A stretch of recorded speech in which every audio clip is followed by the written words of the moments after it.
नमस्कार, सत्यदर्शन न्यूज मध्ये आपले स्वागत आहे. मी पायल शहा. एक नजर टाकूया आजच्या ठळक घडामोडीवर.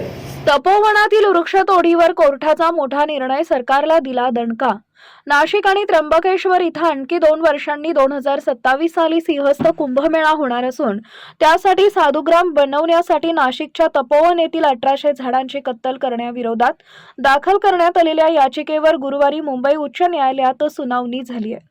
वृक्षतोडी विरोधात दाखल करण्यात आलेल्या या याचिकेची दखल घेत मुंबई उच्च न्यायालयानं राज्य सरकार, नाशिक महानगरपालिका आणि वृक्ष प्राधिकरणाला नोटीस बजावली असून त्यांना उत्तर देण्याचे निर्देश दिले आहेत. त्यामुळे सरकारला मोठा दणका बसलाय. न्यायालयानं प्रशासनाला सध्या झाडे तोडण्यास सुरुवात करू नये असं तोंडी निर्देश दिले आणि खटल्याची सुनावणी 14 जानेवारीपर्यंत पुढे ढकलली. याविरुद्ध आता कायदेशीर लढाई सुरू झाली आहे.